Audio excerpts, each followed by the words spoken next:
بەخێر بێن دوای 4 ڕۆژ لە نمایشکردنی شەروانۆ جێ خۆشحاڵیەکە بینەران لە سلێمانی ئێستا هەم لێرە هەم لە هۆڵی بناغەش سێری شانۆیی یەکەن تەمەناکەم ئەم پرۆسێ بەردەوام بێت. شەروانۆ یەکێکە لەو سیما جوانانەی ئێستای سلێمانی کە زۆر کوردیانە باس لە ئەو هەلومەرجە سیاسی و کۆمەڵایەتیاکەن کە کۆمەڵگەی کوردی پیای تێپەڕێت. ئەم ئیشە من نامێت وردی بکەمەوە بەڵام ئەبێت باس لەوە بکەم کە بەڕاستی لەم ئیشەیە هونەر پێشکەشەکرێت. ئەم ئیشە لە ئاستی و ئیشانایەگە لە هەر وڵاتێک یا لە هەر شوێنێکتر نمایشی بکەین چێژ یاخود قرائی تاواتی و تایبەتی خۆی بۆکرێت لەبەرەوەی ئەو زمانەی لەم شانۆگەریا بەکارهاتووە زمانێکی جیهانیە و هەموو کەس دەتوانێت لێی تێبگات. جێ خۆشحاڵیەکە بینەران بە پەرۆش هۆێنە سەیری شانۆگەری و شەروانۆش بەردەوامە.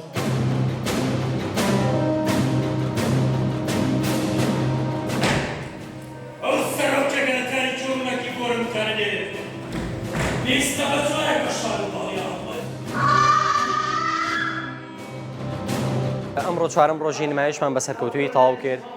زۆر سپاسی هاوکاران مەکەم کە بە جۆش و خڕۆشێکی زۆرەوانێ و بە تاقەیەکی زۆرەوانێ هەموو ڕۆژەکان نمایشەکەین بە سەرکەوتووی. ئەم دەقە ئۆرستیای ئەسخیلۆسە کە مامۆستا گۆرانی عەلیکەریم هەستاوە بە کوردیکردنی ئەم دەقەی یۆنانیە. چەند چیرۆکێکی جیاواز لەخۆ ئەگرێت. ئەم چیرۆکانش بە باسکردن باز ناکرێت، ئەبێت بینەر بێت خۆی ببینێت و کەس دوودڵ نەبێت لە بینینی ئەم نمایشە، چونکە بەجددی ئەو کاتی کە نمایشەکە بینیت ئەزانی چییە و باز لە چییە کات و چۆن کوردیان کردووە ئەم دەقەیانی چۆن بە کوردبوونیان کردووە. ئیتر هیوادارم هەمووان بێن چێژ لەم نمایشە ببینن، نمایشێکی تایبەت، نمایشێکی بەچێش. ئێمەش خزمەتی ئێواکەین و هەموو ڕۆژە چاوەڕێتانین. وەک هەمیشە بە نمایشێکی جوانەوە چاوەڕوانی بینەرە ئازیزەکانمانین. وایە بەخێر بێن. فەرموون بەخێر بێن. بەخێر بێن.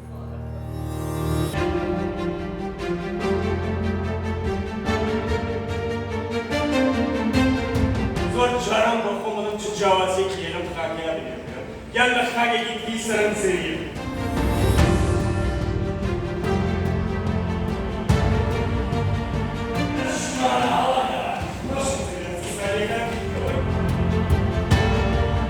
ئەمڕۆ چوارەم ڕۆژی نمایشی شەروانۆمان پێشکەش کرد بە سەرکەوتووی، سپاس بۆخوا و هیوادارم خەڵکی بێن سێری ئەم نمایشە بکەن و هەست بۆ جیاوازیە بکەن کە لە شانۆی شەروانۆیە هەیە و بەڕاستی هەر کەسێکێت بۆ ئەم شانۆیە هەست بۆ جیاوازیەکە چەندەها پرسیار لە مێشکیا دروستە بێت کە بۆ خاکەکەی خۆی و ئەم شانۆیە باس لە خاکی کوردستان ئەکا و باس لە وڵاتەکەمانەکە چەندەها جەنگ و چەندەها نەهامەتی و چەندەها کێشەی تایە و هیوادارم هەمووتان بێن بیبینن کە ئێمە چەند نمایشێکی جوانمان بە سەرکەوتووی ئەنجامیە و من خۆم خانم شێوەکارم بەڕاستی کەم ئیشەم بینی و سەرەتا پێیانوتم هەستم بە جیاوازیەکی زۆر کرد و هەستم بەو